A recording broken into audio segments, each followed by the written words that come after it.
Can you start the frickin' episode, dude? Like, press the record button. Dude, it's on. This is awkward. No, press the button. It's on, okay. Home Court Podcast. What's going on, guys? Episode number 10, and we thought it would be kind of, cute to mention 10 facts about each other for our 10th episode. Just kidding. Nobody wants to hear that. Nobody cares. Nobody cares at all. 10 are there even 10 facts about us? Yeah. And 9 of them. Never. All right, let's go. Let's keep going. Dude, how like we have to start the episode off with kind of what everyone in the world of NBA wants to talk about right now, and it's the fact that Damian Lillard put on a top 5, top 3, maybe top 2 playoff performance of all time last night against the Nuggets, and they still didn't get it done. With a win, it's top 1. It's the best performance of all time. I can't. I mean, obviously, there's been great performances on even bigger stages, like closer to the finals or in the finals, but that was insane. I was saying it a second ago, but the only thing I can compare it to in any way is when T-Mac scored 13 in like 30 seconds, because he just like went nuts and couldn't miss anything. He would chuck up anything and it would go in, and I think he even had a bank shot in that series of shots. But that wasn't in the playoffs, and Dame does this all the time. Oh my gosh, how can they lose when he's playing like that? It wasn't 13 seconds, Sam. It was 3 quarters straight of just pure bucket getting. I mean, my heart rate is on 10 right now just thinking about it. The amount of the difficulty of the shots, the fact that everyone in the entire gym knew who was shooting and where they were shooting from, and there was nothing you can do. And he's 6'2". He's not. Jokic was. I was arguing with Adam, and Jokic is 7'2", shooting over guys without jumping or dribbling because he's 7'2". Dame is 6'2", a whole foot shorter, doing these absurd step backs. I mean, with that being said, Jokic is an incredibly talented player, and his moves, while snail-paced, work almost every single time, and he is the reason that Dame could play that well and still lose. Because Jokic looked great too. His vision, like down the stretch, one of the pretty much the shot that put Denver off and ended the game eventually was when he found Porter Jr. in the corner. They were tied 140, but Aaron Gordon was making a cut, and I was watching, and I thought he was going to Aaron Gordon. Even the pass after it left his hand looked like it was going to Aaron Gordon, but then it floated over somehow, landed in an MPJ. Robert Covington was clearly confused because he fell over, and MPJ hits the dagger. It wasn't a dagger, but in hindsight, it was the shot it was the shot that Portland didn't score after that. It was a great cut by Gordon, but Jokic had either option. He could have gone to AG for the deuce, or he went to the corner for MPJ, and it was a great play. Did you know? Can I read you this, actually? Yeah, read it to me. 24 shots. He shot 70% from the floor, 12 for 17 from 3, on 70% shooting. That's never happened. He had 10 tearing assists. Up. 10 assists, Did he have any turnovers? 3 blocks. 3 blocks. How many turnovers? Oh, that. I don't think he had any. He had 1 turnover. 1 turnover in 2 overtimes, contributing to 85 points. What are we even talking about? And I know the modern NBA allows for much bigger statistical games, but we've never seen anything as efficient as this. The only way they lose is because they can't play defense. The reason they lost is because Robert Covington missed a dunk and Norman Powell couldn't catch a ball, and CJ McCollum shot 2 bricks. That's the reason they lost. His team was putrid. And why the hell is Carmelo Anthony guarding freaking Jokic? Why? I don't know. It's because their bigs can't guard. I saw Rob Perez tweeted about it. Their defensive rating, all 3 of their bigs, was abysmal. Some of the worst ever. I mean, that is partially how good. Yeah, exactly. How good Jokic is. That's true. But don't you think Covington should be guarding him? Not Melo? See, Covington, with all due respect, I mean, he's giving up a lot of size. I think he's the best defender on that team. Yeah, if Melo's guarding him, then it should be Covington. But it should be Nurkic. Do you know what I mean? Well, Nurkic fouled out. How about, do they have Hassan Whiteside on the bench? No. Where'd he go? He's gonzo. They had him for a little while. Did he go to, like, Sacramento or something? Cantor someplace? is their backup big, right? Yeah. But Cantor's not doing checks. But they have one other big, and I can't remember who it is. Either way, if Melo's guarding Jokic, then yes, of course Covington should go over and guard Jokic. Let Melo guard MPJ. Melo's not a great defender at this point in his career, but he's serviceable. Yeah, he just hacks him. Yeah, exactly. He's one of those guys who hacks on defense and gets away with it. It's like my dad. Yeah, that's a frustrating way to go. Shut up, Rob. So, how about that series? Do you think Portland has any dying chance? Yeah. Yeah? Do you think because Damian Lillard has now unlocked a whole new level of basketball and will do it again? Or do you... Yeah, how? I mean, I think... Because there's no way. There's no other way. What's his name? McCollum? No, the Nuggets, like, guard that they ended up just playing, like, 35 minutes out of the blue that hadn't played that much this series. What's his name? Is it Facundo? Campazzo? He's great. They had Austin Rivers starting. I don't know. I mean, they had a lot of guys played really, really well that I don't know. Just do you think part of that's Jokic facilitating? Yeah, because I mean, Jokic takes the pressure off any ball handler. Unbelievable. As a facilitator, as a scorer. And again, he's just as effective as Dame was. It's not as fun to watch because he's 7'2", but he's... I mean, he is just as effective. And... Yeah. I mean, these teams they couldn't be more evenly matched. Their averages per game is 120 points for the Blazers, 119 for Denver. Both average 45 rebounds, 22 assists for Portland, 25 for Denver. I mean, like, 5 steals each, 10 turnovers each. I mean, like, 47% shooting, 46.4% shooting, 41. Like, it just they're so evenly matched, and it's kind of interesting. Go ahead. Do you think if Jamal Murray was involved that it would still go to 6+ games? No. Or do you think Nuggets get it done in 4 or 5? The Nuggets supporting cast is handling it really, really well, but I look at Jamal Murray differently after the bubble last year and how well he played. And I think he's has a chance to be just a really, really elite point guard. And he plays really well in the playoffs. So, yeah, I think that adds, another game to Denver. Yeah. This series, and the series would be over 4-1 probably. I tend to agree because, like you said, Jamal Murray really decides to show up in those moments. So regardless of how his regular season was, which is it's just okay, a little lackluster after the bubble performance, I think if he's there, it's a 5-game series. The funny thing is we just had the Dame game and they didn't win, so it's like they've won 2 games. Dame's been playing great the whole time, but they won 2 games without the Dame game. Yeah. I think Dame's going to do it again. Like, I think he's going to come out and have 40+ in the next game. But that doesn't necessarily mean Portland's going to win. So I think it's going to end in 6. I think Denver's going to finish it out. And I could be wrong. I've been wrong about a lot. CJ McCollum something has to be done in Portland. Like, Dame can't play this good just to be let down in the first or second round again. Like, it hurts me. It pains me. Yeah, but the guy's loyal, and we talked about this a while ago. It's like, how much can you value loyalty if you're that good and you're never going to get a chance in a small market to win a title? Okay, so move on from CJ. Go move on from your draft picks for the next 2-3 years. Go get somebody that can help. He needs something. Who's the guy? Like, I mean, if Denver wins the series, or if Dallas wins the series against the Clippers, like, you got to think Paul George and Kawhi split. I mean, there's options.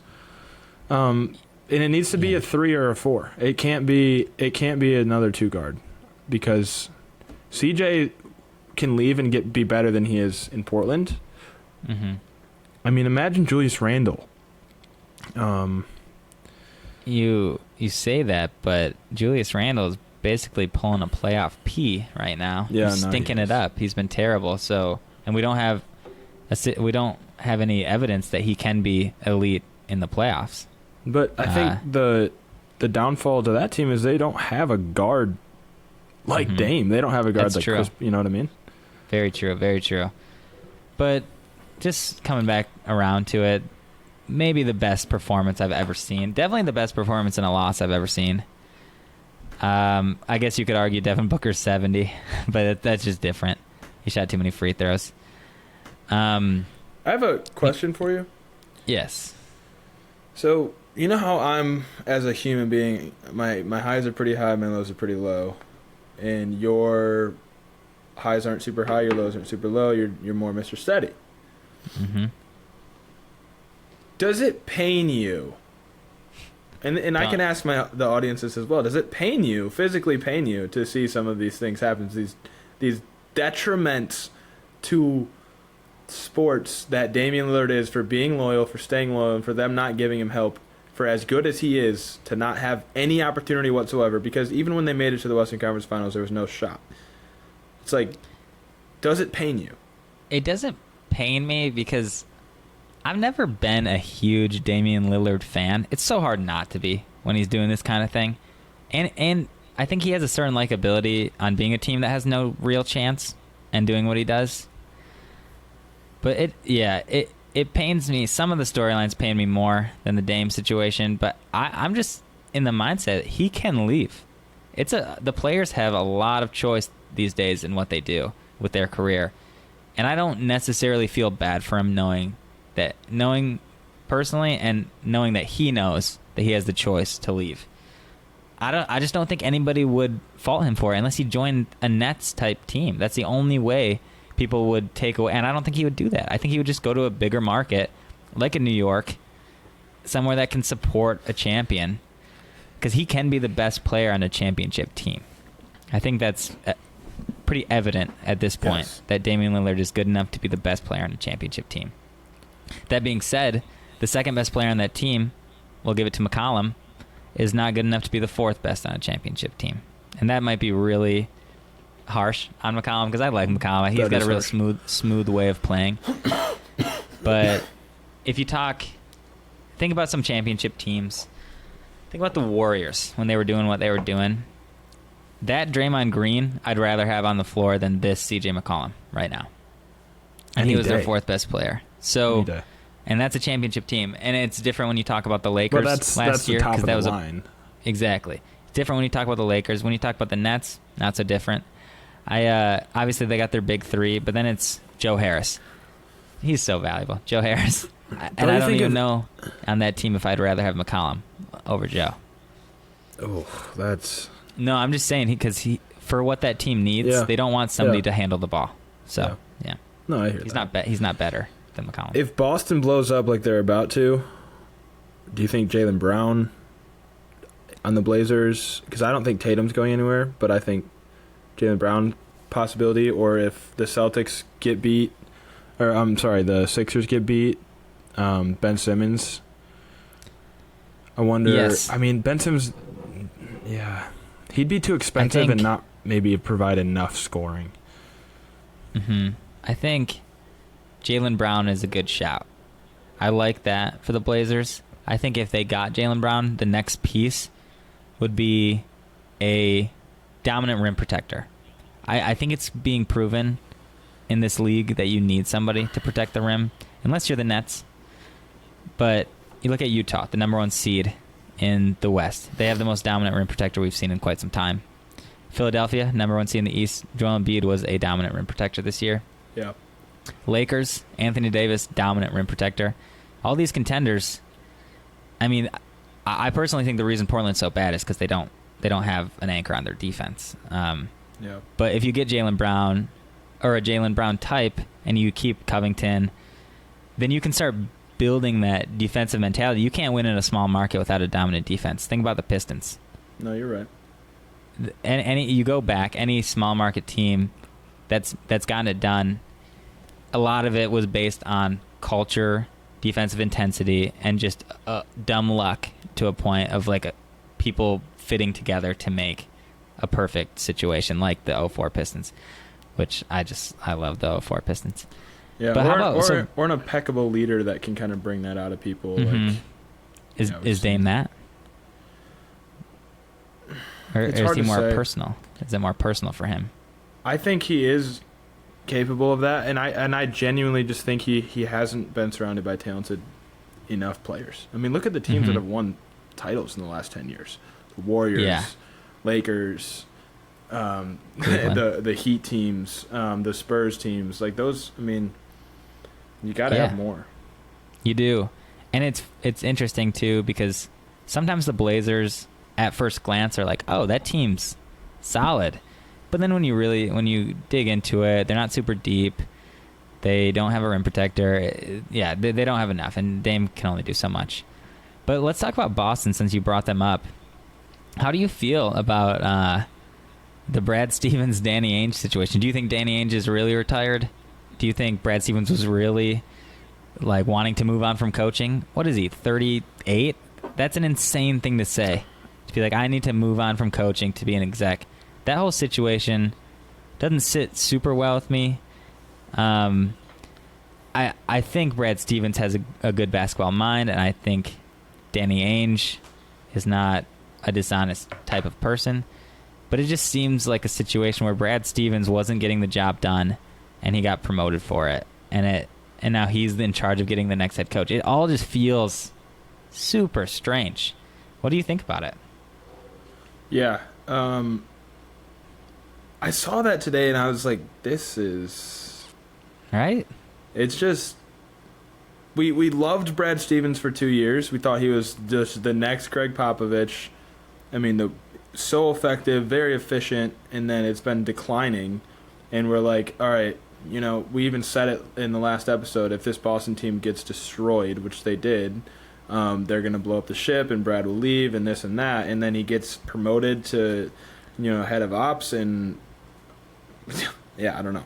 I think two things. One, who do you replace him with? The coaches pool right now in the NBA is not super strong.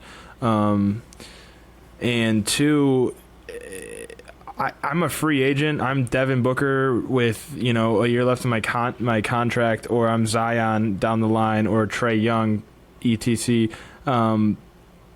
Brad Stevens gives me a call. Do I care that much? Yeah. No.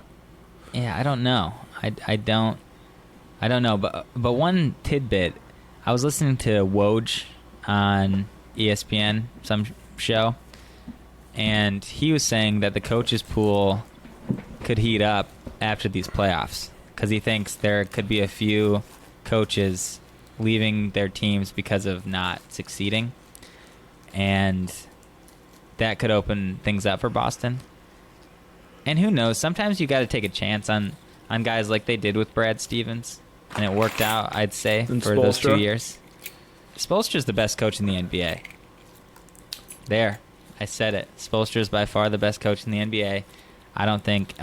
Popovich is not super engaged anymore because it's hard to take that reign away from him. But, and I guess I don't want to slander Popovich, but Spoelstra, to me, everything they do in Miami with the culture, they haven't worked with an incredible pool of talent. They did get swept this year. I'm talking myself into a hole because they got swept. But they were never really put together this year. I think they had a little hangover from the finals and the fact that the teams in the finals got 70 days off. That's not enough. You have to deal with injuries at that point. Don't start adding into your excuses why your Lakers are looking like Joe Blow. That's a very valid excuse, I'd like to say. Okay. The Lakers had 70 days to regroup. They usually have more than twice that, 150 plus days to regroup. That's not enough time. You talk about the best player who's graced the earth. He's put a lot of minutes on his body. He's 36. He needs the time off. He needs the time to spend that, whatever it is, $1.5 million on his body. It's Devin Booker's in Jokic's fault that he doesn't get they're doing fine. He's 36. What do you mean? Devin Booker got kicked out of the bubble before being in the playoffs. Jokic went I was a just little throwing deeper. young guys out there, but you're right. I mean, Yeah, even I'm Dame. just- Look at Dame. Dame's only, 31, 32? I mean, LeBron's Yeah. 36, dude. At some point, That's what I'm saying. he doesn't have it right now. He doesn't, especially when you do deal with an injury, which the injury, I don't want to blame on the lack of rest because a guy fell on his ankle. That type of shit happens in sports. It's all this time. You can't avoid it, even if you're LeBron James, who's been the best at avoiding injuries in history. The longevity of his dominance is crazy. But yeah, I think that plays a factor, that short rest. And that we kind of got on a tangent because I was just talking about how I think Spoelstra's such a good coach. But yeah, We're getting into the Lakers now. So no. Screw the Should coaches we- pool. Yep, okay, it's time. okay. I'm ready. I don't really care about Boston either, so I'm glad you said it.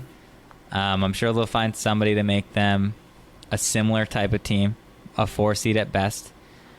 Yeah. Are you going to berate me? What do you want to do to me?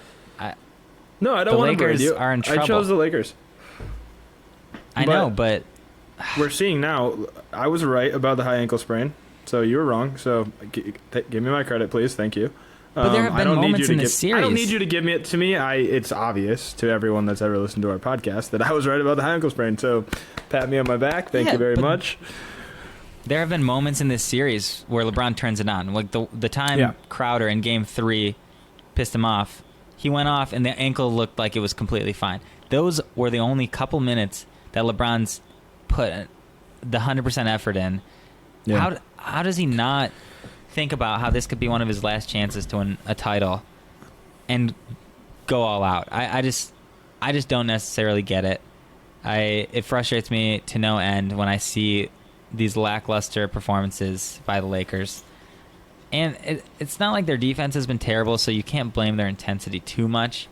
But LeBron's intensity specifically has been just terrible. And Game 6 is either going to be the same write-it-off type performance as the past 2 games, or LeBron's finally going to say, all right, this is still my league. Let me show you how it's done. And then I think in Game 7, if AD is available, I would take the Lakers. If you want a one-off game, I take LeBron and AD. But this has been a very frustrating series for me because the Lakers, when they went up 2-1, I thought, 5 games, just like I had guessed. That's what I said in our last episode. I was like, they lost their first game. They're going to do what the Lakers do and win the next 4. And I thought I was dead on until these past 2 ridiculous games. A lot of it having to do with Anthony Davis. I don't know. I'm very frustrated about this series, and I just don't know exactly what's going to happen, and I don't want to... I've lost confidence. At 2-2, I was still confident. I thought LeBron was going to have that game in Game 5. I thought he was going to be like, hey guys, I'm still LeBron James. It was the exact opposite. It was embarrassing. They lost by 30 points, and the game was over before it started. I'm surprised a championship team looks like this. What are your thoughts, Connor? What are you doing? Well, I'm formulating how I want to come about this because, as you know, my fandom of LeBron James is very deep and very strong. Respect, admire, have looked up to, tried to emulate. When I was a kid, worn his shoes. I love LeBron. I, as a basketball fan, considering myself a purist, am deeply disappointed in the lack of effort, sure, but it's every time that he goes to the rim, he looks like he just got shot or like someone hit him with a bus. I don't understand why he's faking these fouls 24/7, getting up, going to the other side of the court. I don't understand. He looks mentally defeated in a way that I've never seen him before. He looks weak, mentally weak. He looks like he is not viewing himself as the king on the throne that the chosen one that he was for the last how many ever years. He doesn't it looks to me like he doesn't think he can go over, through, and around DeAndre Ayton whenever he wants. overthrew and around Chris Paul, Devin Booker, this entire team. And it's brutal to witness right now. You're right that he has stretches, and I think that at 36, the only thing we're ever going to see from him from now on and out is stretches of greatness. And it's not series anymore of greatness. It's 4 or 5 minutes at a time. And that's why I said AD has to be 1A in this series and LeBron has to be 1B, because he will give you 4-minute stretches at the end of the third and midway through the fourth, and then again at the end of the game where he is LeBron James. Mm-hmm. But he cannot, in the second quarter with 8 minutes to go, give you 12 buckets in a row anymore to bring a team back into the game. He doesn't have that left. Yeah. And it's it painful hurts. To watch. It hurts. Yeah. It's frustrating. I don't know how else to put it. I really hope that we can just I really hope the hurt goes away and we see LeBron have one of those big LeBron games. Because if not, if they lose in 6 to the Suns, it's hard to see a situation, unless we get a similar LeBron next year to LeBron's regular season this year before injury. It's hard to see a situation where he can contend again. Although maybe you're right. Why can't they maybe contend next year? Because, I mean, what did he keep saying? I'm never going to be the same. If we see this LeBron, they can't contend. Who are they going to get? Kawhi to join them? Maybe, honestly. But Schroeder's going to leave next year. Schroeder's been awful. You think? I don't know. In this series, he hasn't been what they hoped. In their wins, he has. In their wins, he's gotten over 20 points. Yeah, but... Yeah. What do you have, 14 in Game 4? It's hard to talk about the Lakers, so maybe we just move on. Can we talk about the Suns then and how unbelievable Chris Paul and Devin Booker have looked? They look great. I mean, how stoked are you for Book? He looks legit. He's legit. That doesn't make me stoked for him or anything. He's like Dame. It's like I'm not stoked for Dame. Like, he's insane. I can understand that, and I understand that Devin Booker is really darn good. That doesn't mean they're not guys that I've chosen to be big fans of, you know? Yeah. Sometimes you don't choose. Sometimes it just comes to you. Yeah.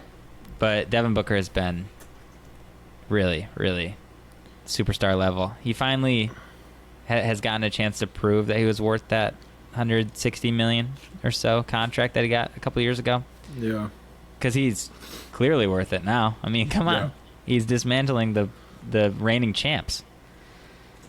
With AD back, if Lakers win Game 6, though, this could all go away. All this hurt, all this pain, all this frustration, Lakers will win in 7, even at Talking Stick Casino and Resort. Great name. Yeah, I like the Suns. I think it's hard to say this because Jay Crowder's really pissed me off in this series. Yeah. Because he's intense. He's a little too much sometimes. It's hard to say this, but I think I will root for the Suns if they get the job done against the Lakers because of Chris Paul and how much influence he's had on the game. And they're exciting. They're fun. They run the floor. They play beautiful basketball. And the Lakers play disgusting basketball right now, especially when Drummond's on the floor. It's congested. It's gross. That being said, when they get on their runs, when they won those 2 games, they started to look pretty darn good. Can we move on to a different series? Because I'm just deeply frustrated. Spain, silent S? Yeah. What about this Hawks-Knicks series? We kind of weren't... Neither one of us had this going this way. We had mentioned it could go either way, but we had both picked Knicks in 6. Well, we hoped. I think that's what it was. Yeah. I don't think either of us thought the Knicks were better. And especially based on the stuff I listened to, like the Bill Simmons podcast, I've heard a lot about that's how... That's our episode mention for... Yeah, we have one mention per episode. But he talks a lot before the series about how Atlanta has a really good team, and they have a really impressive offense. And the fact that it's hard to stop the Hawks from scoring is trouble for a team like the Knicks because they are built on hustle and defense. And the Hawks, they're going to score. They're going to get their buckets, and the Knicks can't score like that. So in hindsight, I feel like it was just both of us hoping. And looking at it right now, the Knicks are down 9 with 10 minutes to go. I don't see that. I don't see them coming back. They just aren't that team. Yeah. And I like them, but hey, if they come back tonight, great. They'll get one more game. They're going to lose in 6. Anything else? Do you want have anything to mention? Do you like how Trey's the villain? Do you like how the series panned out for the NBA as a whole, or? I think this Hawks team, yeah, they look really good. I mean, they were almost ready to blow up ship at the trade deadline, and now, yeah. I mean, they're winning playoff series, and who knows? Gosh, Philadelphia is just dismantling Washington again. Yeah, without Embiid, which is a beautiful thing to see. That's elite. The Wizards, though, on the other end, are just absolutely not elite. They're the worst team in the playoffs, and it's pretty obvious. Yeah, I mean, besides the Lakers. The Lakers have gotten 2 games against the 2 seed, and it's not over. So, but the Wizards are out. They're bounced out. So is that the third series that's culminated? So Heat got swept, and they're playing, or the Bucks are playing Brooklyn. So those 2 series are over, and then the Sixers are about to close it out. Are there any other series that are done? Just the Suns-Lakers series. You don't do this to me. I'm already in pain. Like, can you not see that? Can you not see the anguish on my face? The Grizzlies Jazz is going to end tonight. Sorry for both of us. We both like the Grizzlies. I think the Jazz are kind of fun to watch too. I'm in love with this Grizzlies team. They're so fun to watch. So fun. This series is one of those. I guess I don't want to say underrated because I don't know what the ratings are. I don't know how many people are tuning in. But when I turn on these games, they're always a blast.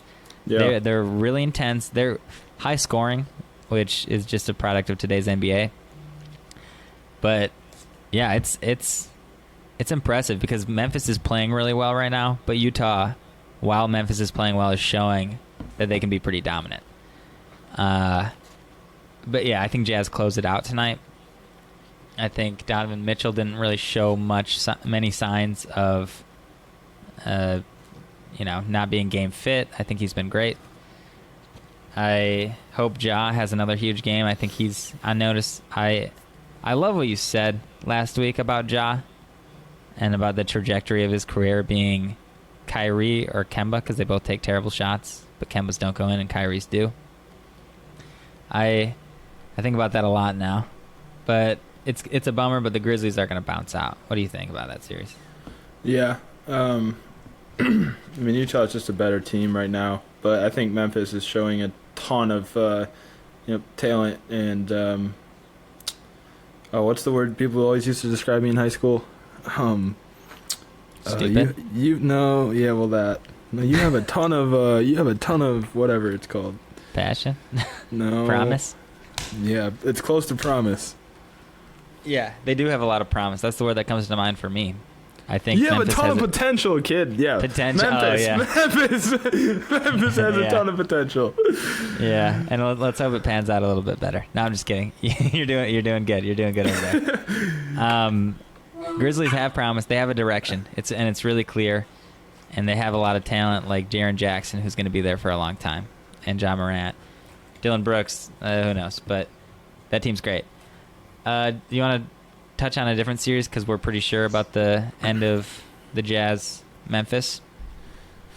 I mean, this Dallas Clippers series is really, really interesting. I mean, aside from the fact that Luka is just destroyed right now, I wanted to see so badly the Clippers just get throttled after they won those first 2 and them just blow up, but it's not looking like that's going to happen. And realistically, I think it should be Clippers Suns in the finals now, right? I mean, can Denver beat Phoenix? Denver can, and that's a reflection on how bad the Lakers are in this series. If Phoenix, does it, because we're talking about LeBron James. Anything can happen still. But yeah, the Clippers, all of a sudden, we keep talking about the blow up. And that's when they were 2 down. All of a sudden, the Clippers could have a straight shot to the finals if they keep playing well, because that 1-2 punch is pretty legit, especially on the defensive end.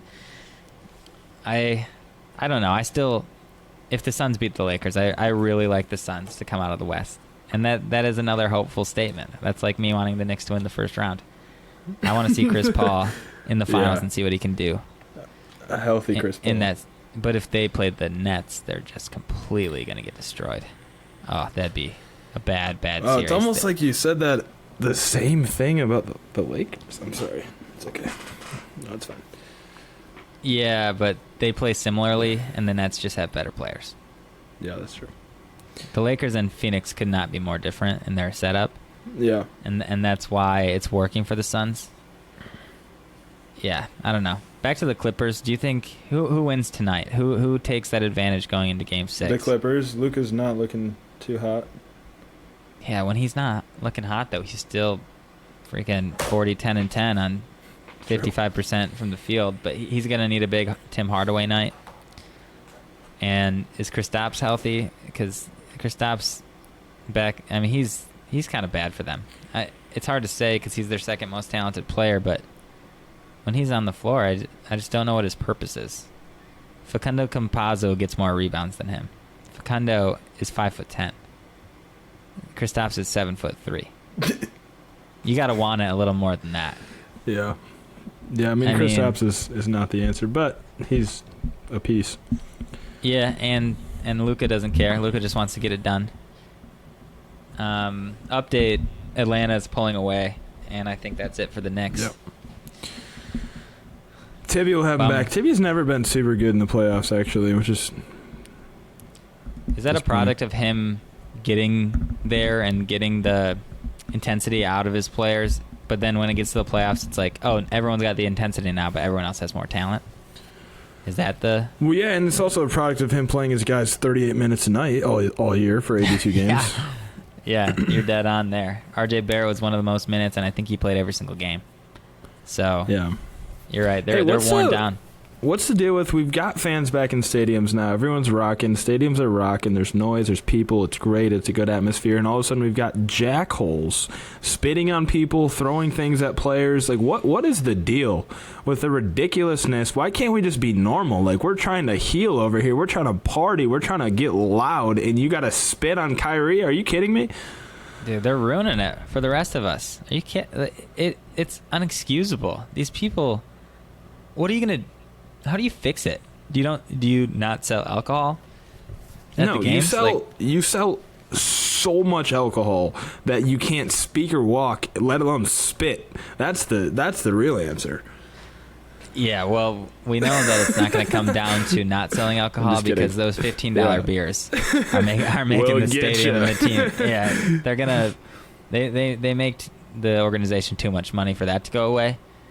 But that's the common denominator, right? Every single person who's doing this shit is silly drunk. They're super drunk. Did you hear the guy in Boston who got charged with a felony? Yeah, good for him. Really I'm worth glad it. he did. I agree. Don't be a complete idiot. And it's just rude. And then it comes after statements about Boston's crowd being a little fringe racist. You can't. How can you? Just so stupid. And like I said at the start, they're ruining it for the rest of us. And I feel for the players. What do they have to do to get people to not see them as just entertainment? Like, these are people. Yeah. Sometimes you get discouraged because you think we're past that as a society, right? But all of a sudden, these things keep happening, and that I can understand that it's a privileged way to think that we're past these issues because I don't see them on a day-to-day basis. But these guys are humans. They got to be treated like it. And I guess the stadiums have to do a better job at not letting people get too drunk. That guy's kicked out. All these guys are getting kicked out for life. This happens. It's not just an NBA problem. This happens in the Premier League constantly. It happens in leagues all across the world. People get ignorant because they're drinking too much booze, and they get kicked out forever. People, I don't know. You can't vet every single one of the 20,000 people. You can't know what they're going to do. You can't know what kind of person they are. So it's a problem without a solution. Yeah, it's tough for players. And you think about, too, off the court, like, Kyle Korver, who else? Charles Barkley, Dwayne Wade. There's a bunch of dudes that come play at our course. And it's like, this sounds silly, but I almost want to be like, hey, dude, take this bucket and go back here and hit because no one will bother you. No one can see your Kyle Korver from this corner. And it's like, I mean, I don't do that, but I mean, every sixth or seventh ball that they hit, it's like someone's coming up to take a picture with them. There's nowhere you can really go. I mean, it's almost like, you know, me or you, we go to the course and we hit balls because we want to relax. We want to kind of get away, maybe from wife or kids or just girlfriend, people, whoever. You just want to, you know, an hour to just chill. And where do you go when you're Kyle Korver where you can be invisible? Where can you go when you're Dwayne Wade where you can be invisible? Like, these guys are dealing with so much, and then you go to the only sanctioned place where no one can touch them because there's security, which is on the basketball court in the playoffs, and you're getting spit on. Like, get your fucking... Yeah. It's frustrating, and I think the whole basketball world is very frustrated at this development. Do you think, and this is not something I think, but do you think that potentially, since we've gone this whole stretch without fans, that players are a little less, like, accepting of the hate that they've got, the same things that have been happening forever? Do you think they notice it more now, or they get more fired up because we've been away from fans for so long, so they saw the better side of things? Or do you think it's just these specific acts have been super ignorant, and it would have been the same problem a year ago? This stuff isn't new. No. I mean, remember what happened last year in the Grizzlies at the Memphis arena? I don't know the name of their arena, but people, racial slurs to Russ and Westbrook, and it's not even, it's not just basketball. Like, but basketball is kind of the one sport where you're super close to the fans. They're not wearing gear. You know, they're not in helmets. And you can kind of get close and personal. And you think about the stuff that was said to guys like Jackie Robinson, like from the outfield. Oh my gosh! And it was expected. He went to the plate knowing that people were gonna throw just disgusting slurs at him, and he had to stand there, pave the way, put it back in their face, and just show, like, that's elite. That is elite. Of course, But I think there's guys that, like, that kind of stuff fuels them almost. It fuels you for change. It fuels you for change. I think it diminishes it too much to say that it fuels their game. And I know you don't mean it that way. I'm just saying the semantics of it. Like, I don't consider a hateful comment fuel. Like, I don't know. It just seems in a different. No, I'm talking about from the perspective of, like, just like you said, there's nothing you can do. It's a problem without a solution. The one solution you can do if you're Jackie Robinson is be better than everyone else. That's your solution. Is like, you know what I mean? There's no, it doesn't amp you up or, like, make you want to hit a home run, but, like, it makes you get up early and go to work even harder because of that. And I mean, you can only respect that. Something I don't deal with, you don't deal with, so. No. And I do think that some of this stuff, it's happening more frequently because people are back for the first time and they're, like, going crazy. And there's this whole thing that with, like, Gen Z culture too, that's like savage, like that was savage, you know? And sometimes people just do shit that's not savage, it's ignorant. And they think that they're doing something, like, they're like, hey, should I throw my popcorn on this guy? And their friend's like, dude, that'd be insane. Like, and then what? He's gonna get a felony? Just freaking idiot. All right, you want to move on? Any other series that we need to talk about? Because I feel like, how about, okay, one thing I would like to talk about is the second round, Brooklyn, Milwaukee. Can we just throw in our updated predictions? 4-0. It's not going to be 4-0. If the Nets can lose a game to Boston, the Nets can lose a game or more to the Bucks. I do like, I like your confidence. I hate that the Nets are this good. It's hard to disagree. 0. Yeah, I don't think it's going to happen. I think the Bucks, don't say it again. Please don't say it again. I think the Bucks are a good team. I think you can be a good team, but you don't have KD, Kyrie, and James Harden, so you're not good enough. Yeah, but you got Giannis, Drew, and Oh, Chris. you got Giannis, dude. Giannis is great in the playoffs. Yeah, well, they beat the Heat in 4 games, and that says something. 4 games. You beat Jimmy Bumler and his cast of Jimmy three-point Bumler, shooters. think about less than a year ago how people were like, is he a top 5 player in the NBA? No, I never once said that, and I never will. No, but that was being posted everywhere. I was asked that, and I said, no, you he's wanna not know what top else 15. People that post that kind of stuff do? They spit on Kyrie Irving. So. That's true. Let's throw them in there. I think the Bucks will take Brooklyn to at least 6 games. At least 6 games. I think they're going to bang them up. I think we could see an issue arise in Brooklyn, the one that we're all expecting at some point during these playoffs.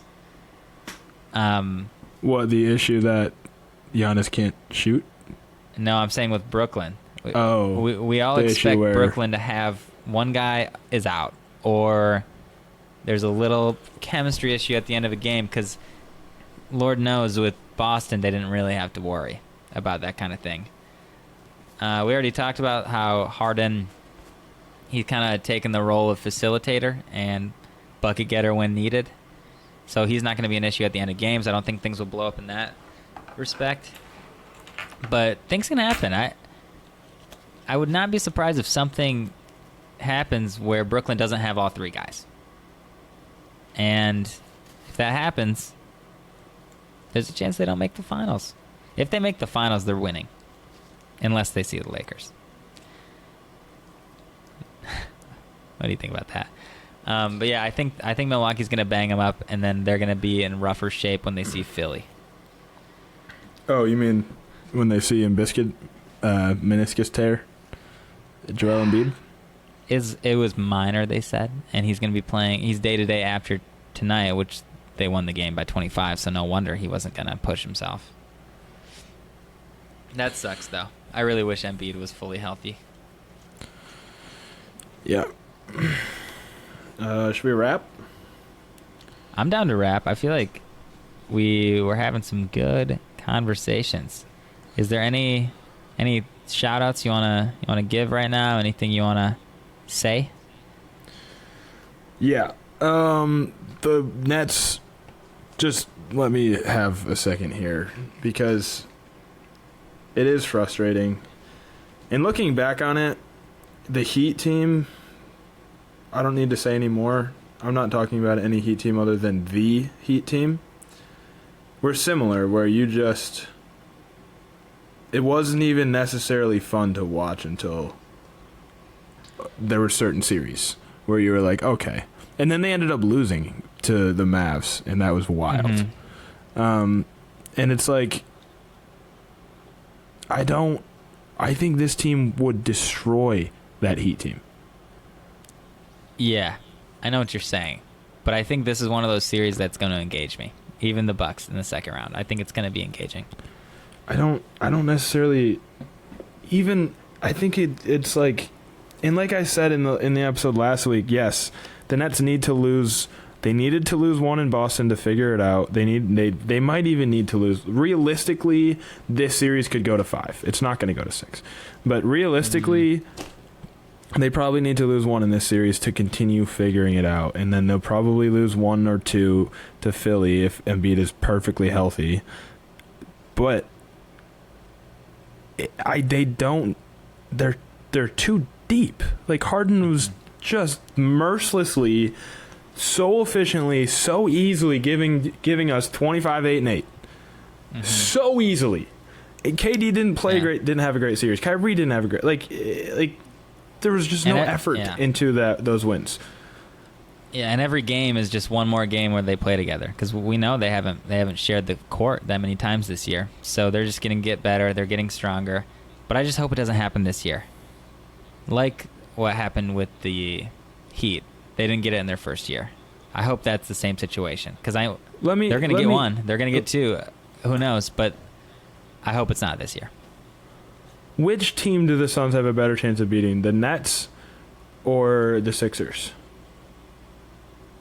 That's an interesting question. I think they have a... Oh, man. It's hard because if we think Brooklyn's going to make it, if Brooklyn's as good as we say, then obviously they're going to have a harder time with the Nets. But matchup-wise, it's a little shakier with the Sixers in terms of just individual personnel matchups. But that's not considering the fact that nobody can match up with the 3 Brooklyn guys. So it's harder to beat the Nets. Yeah, I'll just say that. But Joel Embiid, if he's healthy, completely dominates in that series because Ayton can't do anything to stop him. What team in the West has the best chance aside from the Lakers? I want to quote again, the Lakers, to beat the Nets. You're saying it like that, but do you think, like, obviously the Lakers, they're in their own trouble. They're probably not going to get there. But do you think there's a team that would have a better chance than them? Why do you say it like that? Who do you think's better? Maybe Utah's got the best chance. I was going to say, from just a matchup perspective, Utah has to give Brooklyn fits. My Jazz theory is having Gobert in the middle hurts Kyrie and Harden's ability to get to the bucket and forces them to shoot more. It doesn't let them space the floor as well for KD and Kyrie to shoot. Harden's going to get his. Harden's impossible to guard. But then going down the other way, it's like they shoot so many threes, and Brooklyn's defense already sucks that, like, it takes some of those shots to fall, but there's a better chance from a team like that than having Booker try to go one-on-one all game and keep up with KD, Harden, and Irving. Yeah. The Suns would have no chance against the Nets, and I stand by that. And I like the Suns. But I still think, if you disregarded the fact that the Lakers might not make it through this first round, you still think Utah's got a better chance than the Lakers to beat the Nets? In the current disregard state, yes. The current situation. This Lakers, okay, sure, dude. LeBron James is fully healthy in back to Jesus shape, and AD is fully healthy. Yeah, they're the best team in the West, but that's just not the case, and it hasn't been the case for months. So I've accepted it. I have not accepted it, and that's where I'm at. That's where I'm at. That's where I'm at. Okay, let's wrap it up. I got things to do. I got people to see. Places to be, people to see. I am going to click this stuff closed. I'm going to turn around. I'm going to take my pantalones, drop them to the floor, and get in my bed. That sounds nice, you know? Yeah. You going to watch some basketball? I'm going to watch some basketball, yeah. Good, because the Jazz are going to close it out. Let me see what the score is. Oh, God. Yeah, it's basically closed out. 40-21 with 3 minutes left in the first quarter. 40 points? I don't like that. I don't like the big scores. Knicks are done, by the way. It's over. Yep. Yeah, I don't like the high scores.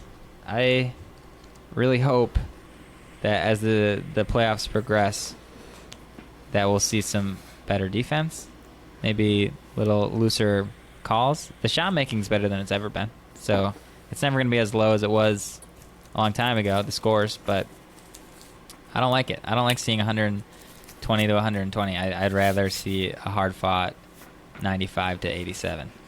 No, I'm with you. like the old days. I'm sure you agree. Yeah. All right, that's it. Thanks for listening. Thanks for listening.